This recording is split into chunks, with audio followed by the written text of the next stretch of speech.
que lo tienen que saber ustedes, soy alérgica a publicar tipo. Filtraciones ajenas. Porque es que, claro, nosotros no tenemos el control. Es decir, no sabemos si nos están enseñando una parte, si nos lo están enseñando todo y tal. Pero también tienen ustedes que tener en cuenta que la información tiene distinta calidad. Una cuestión es una información que sale de un sumario, como es esta, de Radio Televisión Española, y otra es una filtración a saber con qué intereses, que no está en ningún sumario y que no está judicializada. Pero los periodistas siempre la revisamos, ¿no? Pero ustedes tienen que saber la naturaleza de la información con la que se están encontrando.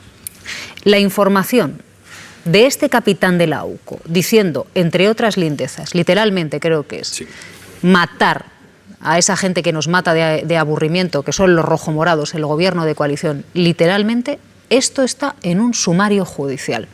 Un informe. El que ha accedido al sumario judicial, enhorabuena, por supuestísimo. Sí. Pero esto es una información que está judicializada. Efectivamente. Las otras no. Es decir, para que ustedes también se hagan un poquito cargo de la calidad de la información que se van a encontrar enfrente. Esto es muy importante para el mundo. Y que aquí hay delito y en las otras no, de momento no. Esto está judicializado. No, es precisamente quien conoce el sumario. Esta información que está sacando hoy Radio Televisión Española lo que muestra es que hay agentes dentro de la AUCO que apuestan por aniquilar, agentes armados, por supuesto, que apuestan por aniquilar a miembros de un gobierno. Claro.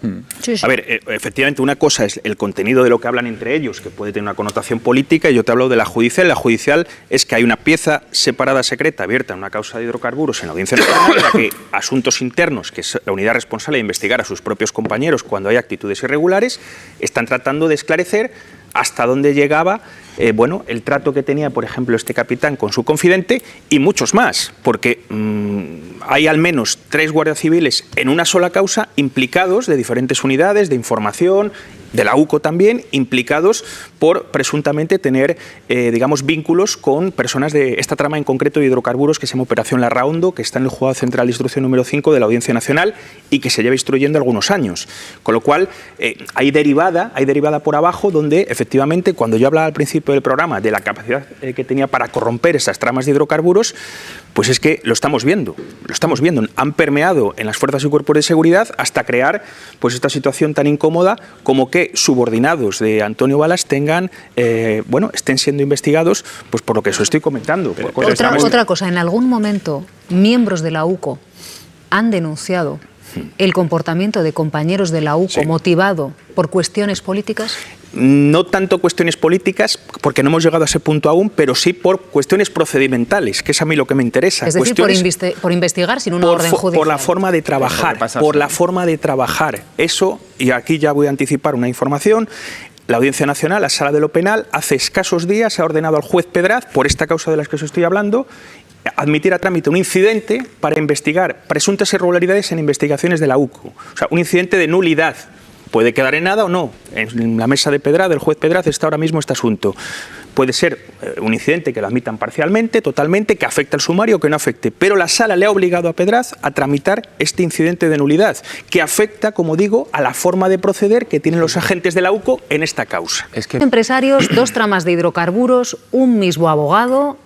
Se enciende el ventilador y ya en el primer caso de Aldama en el que se encendió el ventilador, es que lo sacaron hasta de la cárcel, que estaba en prisión preventiva. Mira, yo hablando con los compañeros... Pero luego ustedes busquen similitudes, nosotros no. Nos sorprende muchísimo porque cuando tú alcanzas un acuerdo de conformidad con la Fiscalía, un pacto de colaboración, la Fiscalía siempre dijo desde el minuto 1 a la anticorrupción que por delante el dinero. ¿Dónde está el dinero? Dígame las sociedades, dígame dónde están, en qué lugar, estas son las cuentas... presuntamente Víctor Aldama tiene 70 millones de euros escondidos en el extranjero, no sabemos absolutamente nada a día de hoy, pero este señor está excarcelado, está fuera de prisión y está llevando a cabo estrategias porque lo que ha pasado en esta reunión, recordar que lo dijo en otro programa de televisión en febrero, identificando ya estas personas que aparecían en esta reunión. O sea, en febrero él ya identificaba, adelantaba lo que iba a pasar en esta reunión. Un momentito que les voy a contar para que ustedes tengan toda la información sobre la mesa. Leire Díez, militante del Partido Socialista. Se le ha abierto un expediente informativo por haber querido buscar en esas grabaciones trapos sucios de ciertos miembros de la UCO. Militante, sin cargo. Su relación con Ferraz es esa, militante, dice el Partido Socialista. Hay una foto que la vincula con la sede del Partido Socialista.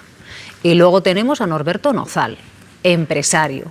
En otra época, digo, para que salgan todos los políticos que estén metidos en este caso, todos y los tengan ustedes sobre la mesa. José Norberto Nozal, empresario, sentado en el banquillo de los acusados, se enfrenta a 106 años de prisión, tuvo cargos públicos en la Xunta de Galicia, coincidiendo con la presidencia de Alberto Núñez Feijóo. Y ahora ya estamos todos. Parente que hay en el Partido Socialista el que ha empujado a Ferraz a abrir expediente informativo a esta señora. Si no hubiera habido toda esa crítica, Ferraz no hubiera dado el bandazo de ayer de abrirle expediente informativo. ¿Por qué se tardó tanto y por qué arrastra los pies con Leire Díez? Yo creo, y a mí me parece que ha sacado a colación una cuestión interesantísima, Juanma, ¿no? Y sobre todo sobre el espíritu de nuestra profesión, ¿no? Porque claro, podríamos pensar que estos audios, que son grabaciones filtradas de forma interesada, claro, cortadas, son periodismo. Vamos a hacer periodismo y vamos a aportar el contexto para que ustedes sepan de dónde salen estos audios. No son audios de la UCO que salen porque sí. Están vinculados con un caso que desde el lunes se está juzgando en la Audiencia Nacional.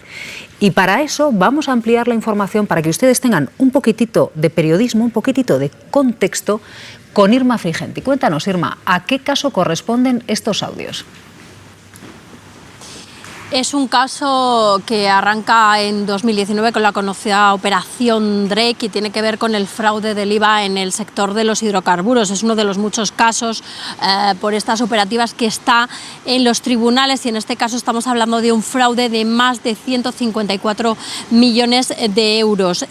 Lo que hacían se les está procesando por organización criminal, blanqueo de capitales y delitos contra la hacienda pública. Lo que hacían es que creaban una serie de mercantiles que realmente no tenían una estructura económica, que es lo que hacen todas estas tramas de hidrocarburos, y con esas organizaciones defraudaban la cantidad de IVA que correspondía. Después, el dinero que defraudaban lo blanqueaban a través de diferentes formas, con compra de criptomonedas, invertían en compra de vehículos, invertían dinero en otras empresas o incluso lo blanqueaban usándolo en efectivo. En el banquillo de los acusados están varias personas. Hay que decir que el juicio se ha suspendido hasta el 30 de junio porque el principal acusado, Alejandro Hambley, que es quien aparece en esos audios, es un empresario vasco que ahora mismo está en Dubái, dice que no puede salir del país porque tiene una deuda de 3.000 euros y el juicio se ha suspendido hasta el 30 de junio para que Hambley pueda retornar y enfrentarse al juicio, pero no está solo en ese banquillo, le acompañan otros nombres como el de su número 2, José Norberto Uzal, una persona vinculada a la Xunta de Galicia que tuvo varios cargos, uno de ellos de director general y que fue cesado a petición propia en noviembre de 2013, un cese que por cierto firmó Alberto Núñez Feijóo, que en ese momento era presidente de la Xunta de Galicia. Así que por poner contexto a estos audios, quien aparece en esos audios de ese caso de hidrocarburos, se sientan en el banquillo, entre otros, dos empresarios a los que se les acusa de haberse llevado así 154 millones de euros del IVA, 154 millones de euros. Se ha pospuesto el juicio hasta el 30 de junio. Dos empresarios. Ustedes piensen que con la filtración de estos audios, todo el proceso corre peligro. Y ahora sepan que dos de los acusados son, uno de ellos, Alejandro Hamblin, empresario vasco en Dubái, como nos decía Irma, no puede salir por una deuda que dice que tiene él de 3.000 euros, se fue, no puede volver, no puede sentarse en el banquillo. Y el otro empresario que se sienta en el banquillo es José Norberto Uzal. ¿Quién es José Norberto Uzal? José Norberto Uzal era la mano derecha en la empresa de Alejandro Hamblin, en la empresa energética, en la empresa petrolera, a la que llega pocos meses después y la Operación Cataluña y la Operación Antipodemos nos retrata también una época, Carlos. Director general de Administración Local de la Xunta, donde estuvo una legislatura del 9 al 13 y posteriormente como concejal en Rianxo, un pueblo de Galicia. Deja sus responsabilidades políticas y accede a esta empresa. Y a los pocos meses empiezan a investigar efectivamente el fraude del IVA y estalla la Operación Drake en 2019, que es la operación que da inicio a todo esto. Y que pone, por cierto, por primera vez en el foco a la persona a la que han hecho referencia en los audios, al teniente coronel Antonio Balas. Hablaremos luego. Hablaremos de ello. Pero ahí es donde aparece por primera vez la presencia de esta persona. Hablaremos luego de Balas, pero sepan ustedes que simplemente con la emisión de estas cintas, los abogados podrían hacer, los abogados defensores podrían hacer que caiga todo el proceso. Entre ellos, estos dos empresarios, el que está en Dubái y el que tenía cargos públicos en la Xunta de Galicia. El debate que nos entretenía mientras le he visto esperar detrás de las cámaras, ministro, de esos audios, esas filtraciones parciales que se han dado a conocer y que han obligado al Partido Socialista a abrir expediente a una de sus militantes, a Leire Díez. ¿Usted qué opina de estos audios? Bueno, lo primero, que estamos ante informaciones periodísticas, ¿no?, que hay que exigir, lógicamente así debe ser, que estén contrastadas, que estén completas, y entiendo que así va a terminar siendo, y que a resultas de la misma el Partido Socialista ha decidido abrir un expediente a esta militante, ¿no? Entonces da un paso para aclarar con transparencia lo que en esos audios aparecen, a la vez que vemos claramente que de manera automática la oposición va de huello contra el Gobierno de España, va de huello contra el Partido Socialista y va de huello con respecto a esos audios. Yo también he escuchado en otros medios de comunicación hace días, incluso horas, que hay otros audios que también afectan a la UCO, de un mando de la UCO, que en defensa de su puesto de trabajo y mientras ejercía esa jefatura, pues intercambiaba mensajes en los que decía que había que hacer caer al gobierno rojo, que había que mandar al destierro al presidente Pedro Sánchez y al vicepresidente. Sí, enseguida lo vamos a abordar. Esa es la otra pata del debate. Y que era un felón. Yo creo que eso también exige unas explicaciones. Hoy ese alto mando es miembro del gobierno de Ayuso en la Comunidad de Madrid. Yo creo en la independencia, creo en la honestidad de la mayoría de las fuerzas y cuerpos de seguridad, como también de la mayoría de los políticos, de la mayoría de los periodistas, de la mayoría de la sociedad. Eso no significa que no pueda haber excepciones, que las hay seguro, que son las que hay que perseguir y hay que acabar con ellos. Pero yo he sufrido, por ejemplo, informaciones donde he dicho, mira, lo que se está publicando en esa portada es falsa, que me han afectado.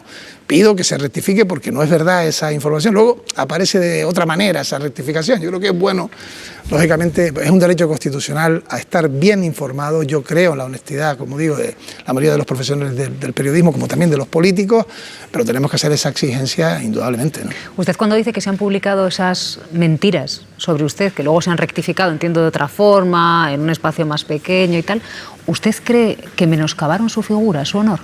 ¿Y que el objetivo era precisamente ese? Ahí claramente, lo he dicho de manera pública, un objetivo de ir contra la imagen del que fue presidente de Canarias y hoy ministro de Política Territorial, ¿no? A mí se me acusó de hechos gravísimos que atentaban a mi vida personal e íntima, ¿no?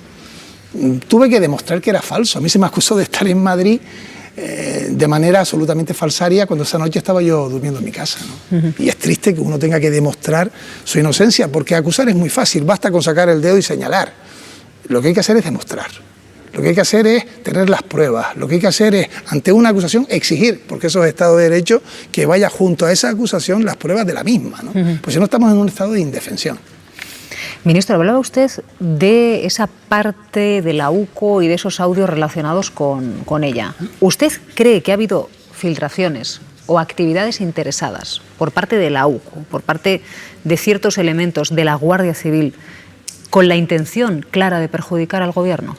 Yo estoy convencido que tenemos excelentes profesionales funcionarios en las fuerzas y cuerpos de seguridad, excelentes, que hacen una labor impagable y magnífica. Y repito, en todos los ámbitos de la vida. Eso no lleva consigo que no pueda haber excepciones. Las hay también por la condición humana, ¿no? Cuando esas excepciones aparecen hay que ser absolutamente tremendo con esas actuaciones que estén fuera de lo que es el código deontológico que nos exigimos y que hay que exigir a la sociedad, ¿no? Por tanto, ante informaciones periodísticas lo que hay que hacer es llegar hasta el final, y lo que ha hecho el Partido Socialista es, con transparencia, abrir un expediente en el que hay un instructor con respecto a esta militante que podrá dar sus argumentos y sus defensas y, lógicamente, tendrá que decir la verdad, ¿no? No se me escape, ministro. ¿Usted, personalmente, cree que hay elementos dentro de la UCO que están maniobrando para perjudicar al Gobierno de España? Yo creo que cuando han aparecido unos audios que también deben ser contrastados, repito, en el que alguien que es un jefe de la UCO habla con alguien diciendo que hay que hacer caer a un gobierno y mandar al destierro a un presidente, se está excediendo absolutamente de lo que es su responsabilidad de neutralidad. Tú puedes tener opiniones, todos los tenemos. Yo, que soy docente, yo puedo tener mi opinión sobre un alumno determinado, una alumna, pero cuando hay un examen tengo que ser objetivo. Y lo mismo tenemos que ser todos en nuestras labores públicas. Juanma. Buenos días, ministro. Usted, que ha sufrido efectivamente prácticas cloaqueras por parte de Aldama y que usted desmontó convenientemente con información y con pruebas fácticas, le quiero preguntar por su opinión personal sobre las prácticas cloaqueras que aparecen en los audios que estaba presuntamente cometiendo Leire Díez. ¿Usted es partidario de expulsar del partido a quien actúe en su nombre sin tener un mandato de él, como parece, según la versión del PSOE, que está haciendo Leire Díez? Acaba de decir que hay primero que contrastar los audios. Si se contrasta que Leire Díez estaba, como aparece en los audios, ofreciendo sentar a empresarios con la Fiscalía o sus adláteres sentarlos con la Abogacía General, solo confirmando eso, ¿usted ya sería partidario de que se expulse a Leire Díez del PSOE? Es que cuando se abre un expediente esa puede ser la conclusión del mismo. Justamente se abre para ello, para que se le dé audiencia, para que un instructor de manera absolutamente imparcial analice todo lo que ahí se trasladice, haga una propuesta una vez culmine ese expediente, ¿no? Y si todo lo que usted dice se termina planteando, esa puede ser la conclusión de ese expediente, ¿no? Y con respecto a lo primero, sí he sufrido los ataques personales de alguien que ha estado imputado incluso en la cárcel. A mí lo que me indigna, sinceramente, es que después de haber demostrado incluso la falsedad de esas acusaciones, haya habido partidos políticos que incluso en el Congreso de los Diputados han seguido dando cábala a esa acusación falsa. Y eso desprestigia a la política, eso aleja a la ciudadanía de la cosa pública y creo que nos afecta a todos, incluso al que mantiene una mentira por un interés partidario. Se está ante una proyección de intentar conseguir un fin a corto plazo, pero no se está viendo el daño que se le hace al prestigio de la política. Por lo que me ha contestado sobre Leire Díez, me da la impresión de que usted no cree que tenga cabida en el PSOE una actuación como la que se escucha en los audios. Es que yo tengo que ser escrupuloso ante un expediente que se abre por parte de una organización política. Pero más allá del expediente le pregunto por su opinión. Sí, pero es que tenemos, los militantes, y yo lo soy, tenemos nuestros deberes, y por eso hay que cumplirlo, pero también tenemos nuestros derechos, ¿no? Pintor. Y para eso es expediente en el que se tendrán que dilucidar absolutamente todo. Con otro capítulo de esas filtraciones a la que acabamos de aludir, y es que Radio Televisión Española ha tenido acceso a mensajes entre el excapitán de la UCO, Juan Vicente Bonilla, actual gerente de seguridad del Servicio Madrileño de Salud, y su confidente, el empresario José Luis Caramés, imputado en la trama por el fraude de los hidrocarburos. En los mensajes hablan de empezar a sacar informaciones contra el Partido Socialista sobre Koldo García, al que señalan, por ejemplo, como mano derecha de los que trincan. Esto es una expresión literal. En otro mensaje se refieren a los rojomorados, es decir, a los partidos del gobierno de coalición. Mateo, vamos a poner un poquitito en contexto estas conversaciones. ¿Quién es Bonilla? Juan Vicente Bonilla es el jefe de Fuentes Humanas, era el jefe de Fuentes Humanas de la UCO, pero en concreto del departamento adscrito a la Fiscalía Anticorrupción. O sea, era el responsable de interceptar confidentes, colaboradores, reunir las pruebas que ellos le contaban, etcétera, y ponerlo a disposición de los investigadores. Él está en este departamento hasta el año 2023, es el que lleva la primera información a través de este confidente que has mencionado sobre, las andanzas de Koldo García, y en el año 2023 deja su puesto de trabajo para irse a la Comunidad de Madrid como director de Seguridad Corporativa del área de Sanidad, con un sueldo público, y donde sigue aún hoy, casi 2 años después en ese puesto, porque creo que el puesto, que el cargo lo ostenta en otoño de 2023. Marta. Bueno, yo es que con estos mensajes me encuentro en 2017 cuando descubrimos que había policías que deseaban la muerte a Manuela Carmena. No sé si os acordáis de aquello, y que decían cosas en aquel chat, un grupo de policías, como que es terrible que no hubiera estado en los despachos de Atocha, o que ojalá tuviera una muerte lenta y agónica, ¿no? Aquello acabó archivado y acabó en nada, y yo lo lamenté, porque me parece que es fundamental, y hoy nos volvemos a ver en esta tesitura, que las fuerzas y cuerpos de seguridad del Estado sean pulcramente neutrales. Pulcramente neutrales. Y en los últimos años nos hemos encontrado muchas cosas, y lamento decirlo, pero es así, que señalan que hay un grupo dentro de las fuerzas y cuerpos de seguridad del Estado, lo digo en general porque son en muchos cuerpos, que no solo hacen ese tipo de declaraciones, sino que hacen cosas. Entonces, hemos visto informes PISA, hemos visto DINA, hemos visto policía en Venezuela buscando las cosquillas a Podemos que no le encontraron. Hemos visto muchas cosas en estos años y hemos visto enfrentamientos entre el Ministerio del Interior y algunos de esos policías. Me quiero acordar de Pérez Cobos, que acabó con que este hombre volvió porque decidió el Tribunal Supremo, creo recordar, que tenía que volver a su puesto y que a pesar de esta desconfianza que había entre el director, el que está al mando del ministerio y este policía, tenía que mantenerse en el puesto, a pesar de que su investigación de lo que fue el 8M no era algo que su ministro, digamos, respaldara. Entonces, a mí me parece que tenemos un problema hace tiempo, que si vemos la casuística de todo lo que ha pasado en estos años y cómo se han resuelto estas cosas, es un tema que no está resuelto.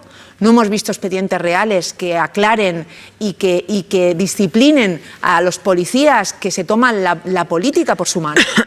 No ya su cargo, sino la política por su mano, y que creen que desde fuerzas policiales pueden influir en la política de este país. Me parece que tenemos un problema serio y que estamos viendo casos que lo demuestran. Enhorabuena a RTV por esta exclusiva, que no filtración. Me parece muy relevante ver la trastienda de las investigaciones de las fuerzas y cuerpos de seguridad del Estado y cómo hay motivaciones de un lado y del otro, y se ven muy claras en este caso.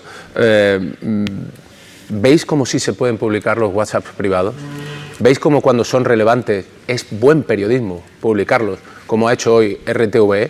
Me parece muy relevante que estemos conociendo que había intencionalidad en algunos de los movimientos de la UCO, del señor Bonilla, de quien fuera. Me parece muy relevante conocer cómo se hablaba en privado, precisamente porque tiene una relevancia política, porque tiene una relevancia, en este caso, para conocer la trastienda de cómo funcionan los cuerpos y fuerzas de seguridad del Estado en un momento clave para la UCO. Jamás llamaré filtración a la exclusiva de otro medio. Enhorabuena a RTV. Pues vamos a ponerle el marco también a todos estos mensajes, porque los mensajes sin marco no sirven para nada, vengan de donde vengan. Y poniéndole el marco, lo que hay que preguntarse es si Bonilla, que está contratado por la Comunidad de Madrid, si Bonilla en algún momento realizó algún tipo de investigación extrajudicial, es decir, por su cuenta, no con el mandato de un juez. Bueno, antes de nada, estos mensajes están en un sumario judicial en la Audiencia Nacional por una trama de hidrocarburos. Son mensajes... De nuevo. Es un informe de 2.000 páginas, que está en un sumario de trama de hidrocarburos, de nuevo, en la Audiencia Nacional, y que enlaza con la operación Drake que hemos estado hablando, que no se ha podido juzgar porque la persona, el principal acusado, está en Dubái. Bien, efectivamente estos mensajes están ahí, y a la pregunta que hace Silvia, asuntos internos de la Guardia Civil, en esta causa en concreto se llama Operación Larraondo, también una trama de IVA por una causa de hidrocarburos. Asuntos internos de la Guardia Civil tiene abiertas diligencias, una pieza secreta en concreto se abrió en ese juzgado para investigar este tipo de situaciones a las que te estás refiriendo. Esa investigación sigue su curso, sigue en marcha. Es decir, no sabemos Bonilla, cómo, efectivamente, a quién habría investigado por su cuenta y no por orden de un juez. Efectivamente. Incluso hay implicaciones de la mujer de este antiguo agente de la Guardia Civil, ahora en la Administración Regional de Madrid, porque también trabajó para una empresa de hidrocarburos que está siendo investigada en la Audiencia Nacional. Esta información yo la he leído, son informes de asuntos internos que están ahí, la Fiscalía también ha preguntado por ello, y esto sigue su curso como una ramificación de la trama de hidrocarburos de una de las 6 piezas que hay abiertas en la Audiencia Nacional. Otra cuestión, Leire Díez, militante del Partido Socialista, a la que el partido le ha abierto un expediente. Quería buscar trapos sucios, según hemos visto en ese vídeo, sobre Balas, sobre el teniente coronel Balas de la UCO. El teniente coronel Balas de la UCO y Bonilla, que ahora mismo está contratado por la Comunidad de Madrid, ¿están relacionados de alguna manera? Efectivamente, el teniente coronel Antonio Balas Dávila fue el jefe de Bonilla, incluso superior orgánico como rango, teniente coronel. Bonilla era capitán, con lo cual tenía, no solo desde el punto de vista del departamento era su superior, Antonio Balas, sino también, era el que en teoría supervisaba, controlaba ese departamento de fuentes humanas al cual pertenecía Bonilla dentro de la UCO, y todas las investigaciones económicas que surgieron con la información que Bonilla entregaba a los investigadores, porque creo que tengáis en cuenta que un departamento de fuentes humanas, de captación de confidentes, reúne una serie de información que pone a disposición de sus compañeros para investigar este procedimiento del que hemos hablado u otros, como Les vamos el caso a poner Koldo, un que se poquito origina el ahí, contexto en ese judicial punto. de la filtración parcial de estos audios, porque efectivamente no son audios completos, sino son audios parciales, pero luego les vamos a poner el contexto judicial, que es muy interesante. Pero antes de nada, subrayaba Pablo que no aportan ningún delito judicialmente estos audios, ¿no? ¿De qué estaríamos hablando, Mateo? No aporta ningún delito, es más, al parecer, por la información que tengo yo, la primera denuncia va a llegar por los afectados por esa filtración. Estamos hablando de abogados que estaban reunidos en un despacho con clientes preparando una estrategia de defensa. Te puede gustar más o menos porque ha tenido una connotación política evidente, pero desde el punto de vista del derecho de defensa, ahí se ha vulnerado un secreto de las comunicaciones evidentes y uno de los abogados afectados, no sé si hoy o en los próximos días, va a presentar una denuncia.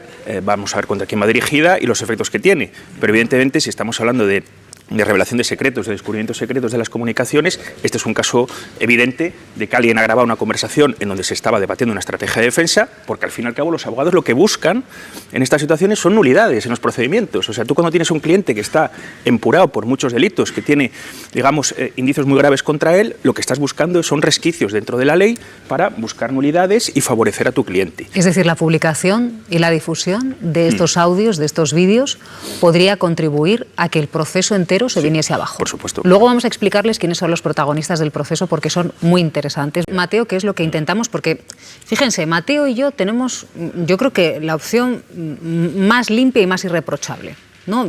Que es el proceso judicial.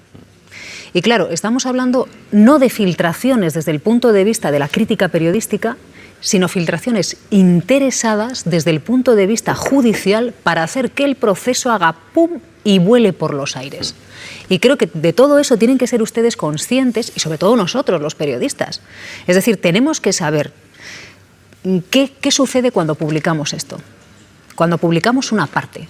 Porque sabemos que no son 53 minutos, que son más. 2 horas. Yo personalmente no lo tengo, pero sé que son 2 horas y los asuntos que se abordan en esos otros minutos que no son los 53. Pero yo personalmente, que es por lo que siempre digo, me parece peligrosísimo hablar de una filtración ajena, sí, es porque no la tenemos. Pero 53 minutos no son más. Son 2 horas, porque hay pantallazos que yo he podido ver que son 2 horas de grabación, no solo 53 minutos, que es lo que ya tienen muchos medios de comunicación, que tiene su interés periodístico, evidentemente, no lo niego, pero yo, claro, al ocuparme de temas de tribunales, quiero ver las consecuencias judiciales que tiene la publicación de estos audios. Desde el punto de vista de un procedimiento, como estamos diciendo, es que estamos hablando de 154 millones. Es que, para que nos hagamos una idea, las tramas de hidrocarburos, las 6 que se están investigando en la Audiencia Nacional, la defraudación alcanza prácticamente los 900 millones de euros. Y que esta no tiene nada que ver, Mateo, con la de Aldama. Con la de Aldama, esto es otra trama. Son otros 150 y pico kilos aparte. Claro, efectivamente. O sea, el nivel de corrupción, que tú lees los informes de la Guardia Civil sobre las tramas de hidrocarburos y dicen que tienen capacidad para corromper a funcionarios de la Administración del Estado, a fuerzas y cuerpos de seguridad, incluso capacidad para que el mercado libre de la competencia de gasolineras, etcétera, o la gestión de las gasolinas, salte por los aires. O sea, son realmente investigaciones muy complejas, muy relevantes y con muchísimas consecuencias. Bueno, y el mecanismo es más sencillo que el mecanismo de un chupete. Sí. Ellos cogen el IVA y lo que hacen es, en vez de pagárselo a Hacienda, entregárselo a Hacienda, cierra la empresa y se lo llevan. Entonces, claro, si se acumulan con una facilidad 154 millones de euros, una facilidad pasmosa. Mirad, a mí me parece que efectivamente todo esto tiene un interés periodístico supino. Ahora bien, el contexto es fundamental y también tiene un interés periodístico supino. Y a mí saber cuáles intereses hay detrás de que esto se filtre, me parece que cambia la filtración. Esto tiene un tufillo. Y el hecho de que alguien venga de un gobierno de Feijóo, pues oye, tiene un dato fundamental. Pero era del gobierno. El hecho estuvo trabajando para el gobierno de Feijóo. Esto es así. Espera, vamos a repasar los cargos. Mateo, disculpa un momentito por dejar claro cuál era el papel de Norberto Nozal dentro de la Xunta de Galicia para que nos quede claro. José Norberto Nozal, empresario, es uno de los que se sienta en el banquillo junto con Hamlin, si viene de Dubái. Pues este empresario, Norberto Nozal, es cierto que es empresario, pero que antes tuvo cargos públicos en la Xunta de Galicia, coincidiendo en unos años con Feijóo. Sí.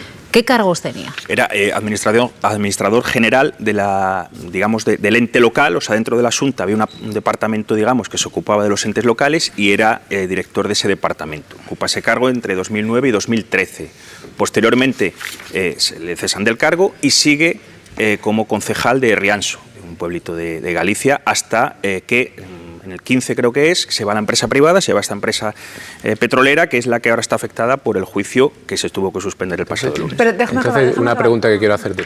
Entonces, tener cargos de relevancia en administraciones gobernadas por un partido implica una cercanía con ese partido, porque eso es exactamente lo que tenía Leire Díez. Claro, pues es que es lo mismo. Lo que no puede ser es que estamos hablando más del contexto que del contenido. Es que estamos hablando mucho más del contexto que del contenido. Lo que estamos haciendo es poner toda la información en la mesa. Igual que hay para especular sobre qué hacía Leire Díez por el Partido Socialista, ahora podemos especular qué intereses tenía este señor en que esto se filtrara. Y viene de donde viene, y hay que contar todo para que podamos especular por todos los... Y que es desafortunado lo de Leire Díez, que lo hemos dicho. Es muy injusto. Y ahora una cosa más. Me parece que hay otro dato fundamental del que se habla poco. Más allá de lo que se dice en estos audios, ¿qué pide la Fiscalía para este señor? ¿Qué efecto tuvo toda esta presunta negociación? Cero pelotero. La Fiscalía pide la pena máxima para este hombre. O sea, si esto era una presunta negociación, fue una negociación fake que llevó a ninguna parte. Esos son datos también. Y esto tampoco lo he visto en las informaciones periodísticas que han sacado esta primera información. Y todo esto me parece que cambia sustancialmente el significado de los audios. Entonces, me parece que hay que hacer el trabajo periodístico completo. Y entiendo que a veces no se tiene y que la información viene después y demás. Pero, hombre, habrá que hacer el esfuerzo luego todos de dar valor a toda la información. Cuando algo se publica con un solo fin. Sí, es que lo publicado hasta ahora, lo que implica es de mucha gravedad un intento de Leire Díez por influir, poniendo sobre la mesa nada menos que a la Fiscalía y la Abogacía General del Estado. Leire Díez haber escuchado las 2 horas. Que Leire Díez no tiene gravedad, y siempre puede haber algo más o algo menos. Que no sea publicado, pero que podemos hablar de todo el contexto que queráis. Es como si cuando salta el caso Koldo, yo digo, pues voy a poner sobre la mesa que era escolta de UPN. Bueno, esa relación con UPN, el caso Koldo, pues no, porque lo importante es el contenido y la gravedad. Y luego lo otro, un segundo, que yo te he dejado, y lo demás es accesorio. Yo que sé, como el creo de tantos y tantos que van por ahí intentando medrar en política y que al final y que no son nadie y que al final cargo del Partido Socialista con cargos oficiales en el gobierno de Pedro Sánchez. Pero el pequeño Nicolás sí estuvo... pero vamos a ver. Pero vamos a ver. El pequeño Nicolás sí estuvo muy vinculado y por cierto, ganó mucho dinero como empresario cuando era un crío gracias a determinadas vinculaciones con el partido en San Martín, en la sede de San Martín. O sea, quiero deciros, y era mentira lo de la vicepresidenta, lo del rey y no sé qué, porque se hacía una foto con todo el que veía famoso. Bueno, pues de esos hay muchísimos que no llegan a atreverse a tanto, que no llegan tan lejos. Y los hay purulando. Y los hemos conocido. Pero mi matiz, alto cargo es así. del gobierno. Y eso no quiere decir que un partido esté avalando eso. Claro que no. Pero el matiz importante que yo incluyo es que del pequeño Nicolás confirmamos y contrastamos. Claro que sí. Y de Leire Díez, por cierto, Díez con E, todavía no hemos contrastado nada. Sí, pero hay una cosa... Claro, pero entonces no podemos especular. Sí podemos especular. Hoy como que no. Cosas porque aquí está especulando todo el mundo, Juan. Pero vamos a ver. Pero Juanma, los primeros que especuláis sois vosotros, dando por hecho cosas que no son.